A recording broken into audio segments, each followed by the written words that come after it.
In this lesson, we'll show how to apply the method of joints to determine the force in various members of a truss. Let's review the general idea.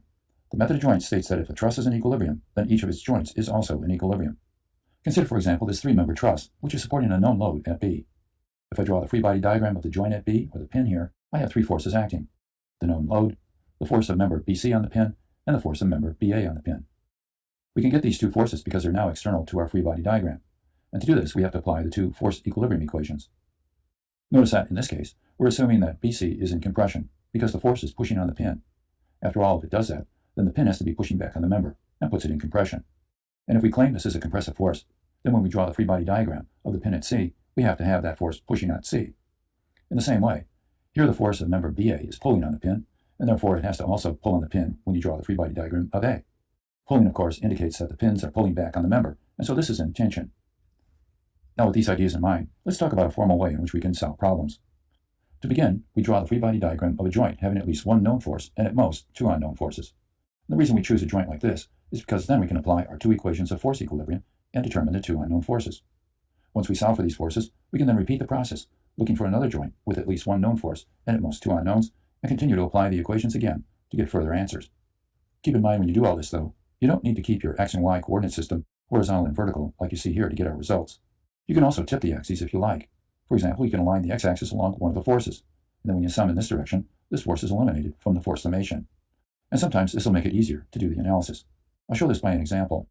But first, let's start with this example. Here we want to determine the force in each member of this truss. Notice that it's supported by a roller over here and a pin over here. Now, to start the analysis and find the member forces, realize that we can't take any particular joint and begin. And that's because at any joint, we don't have at most two unknowns and one known force. For example, up here, there are three unknown forces and one known force. And down here, there are two unknowns here, and of course the reaction here is unknown. And the same thing would occur over at C. Anyway, to begin, we need to find these support reactions first. So let's draw a free body diagram of the entire truss and find them. At A, of course, we have one unknown force, and at C, we have two unknown components.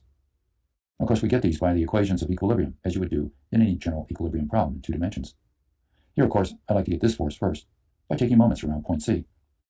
Normally, I would write the equations out to get our answer, but we'll do this one mentally so we can save some space on the screen and do our joint analysis. If I take moments around C, I think you'll agree that moment equation would read the following: 100 times 4 minus 8 times this reaction, and that all equals 0. If you solve, you get the result, 50 newtons. And now summing forces vertically, we get this force. Again, it turns out to be 50 newtons. And finally, summing forces horizontally, we get this one, and that's 100 newtons. And so we have our reactions on the truss, and we can proceed to apply the method of joints. So we look at joint A, and there, of course, we have these two unknown forces and this now known force. Here's the free body diagram. On it here, we have the calculated value of 50 newtons for our reaction. We don't know the force in member AB. We'll refer to that as F of AB. And here we're assuming it's a tensile force because the force is pulling on the pin, and the member AD is pushing on the pin, or we're assuming it to do that, and we refer to this unknown as F of AD. It's in compression, isn't it?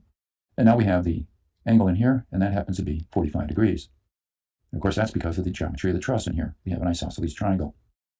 Now we'll get the answers. We'll sum forces in the y direction in order to get F of AD directly. So writing this equation, we have 50, which goes upward, minus F of AD times the sine of 45 degrees. And this equals 0. And when we solve, we get our answer. Turns out to be 70.71 newtons. It's a positive answer, so indeed, the member is in compression. As I said, it pushes on the pin. It's important to be able to report whether the member is in tension or compression, because the design of the member depends upon that. A design for compression is different from that of tension. Now let's sum forces in the x direction and get F of AB. Here we have F of AB minus our calculated value of F of AD, which was 70.71. And we're going to multiply that by the cosine of 45 degrees. And we'll set this equal to 0. When you solve the equation, you get F of AB equaling 50 newtons, and it's in tension. So now we know the force in this member and also the force in this one. Let's proceed to look at joint B, the two unknowns here and the one known force here, which has been calculated.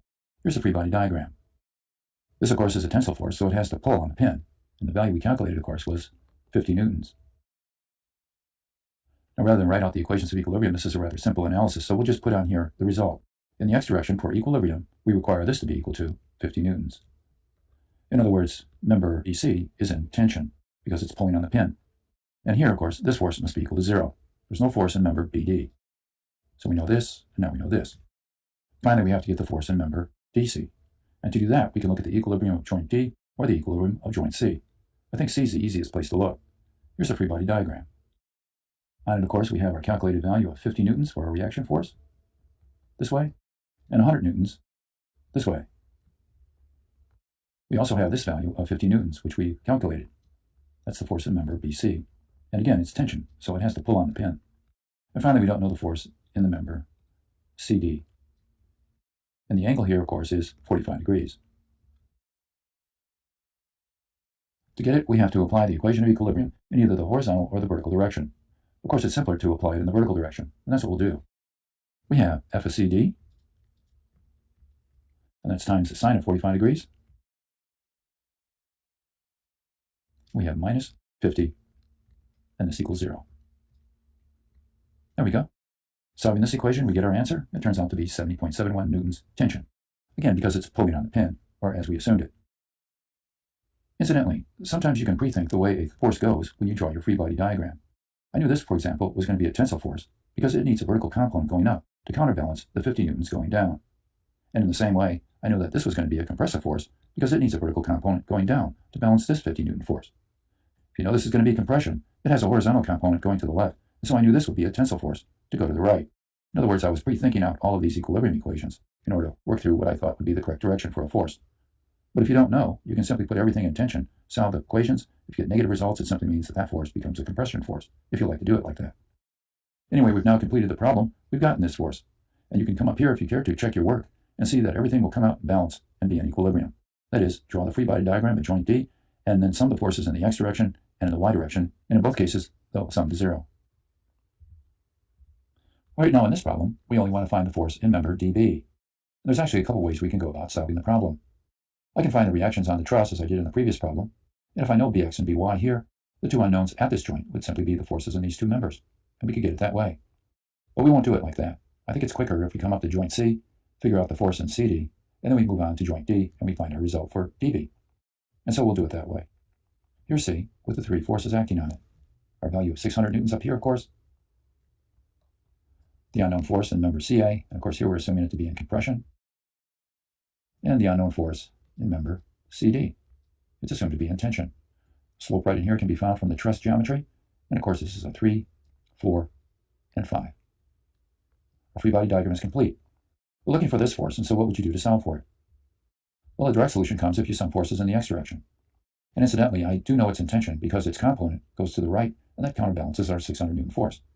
So writing out the equation, we have the following. F of CD times the fraction 3 over 5. And then we have minus 600. And this equals 0. When we solve, we get our answer, and it turns out to be 1,000 newtons, and it's in tension the way we assumed. We could find the force in member CA by simply summing forces vertically, but we don't need to do that because, again, we're looking for the force only over here. So now we go to joint D. And here I tip my XY axis. I'll explain why in a minute. On the pin or the joint, we have three forces. This one's been calculated to be 1,000 newtons. Here's our unknown, the one we're looking for, F of dB. Here's an unknown force, F of dA.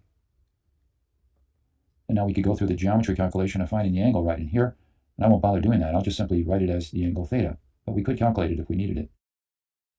If I sum in the y direction, I think you'll notice that this force alone has a component in the y direction. If I write this out, it would look like this. I'd have F of dA, and that would be times the cosine of our angle theta, and this would have to equal 0. Of course, the cosine of theta is not equal to 0, so this has to be equal to 0. In other words, there's no force in the member. It's what's called the zero force member, like we had in the previous problem. Now that I know that there's no force in here, I'll sum in the x direction, and I get the answer directly, don't I? F of dB and minus 1,000. And this equals 0. So the answer to the problem is 1,000 newtons tension, the way we assumed. And tipping the axis the way we did made the solution rather quick.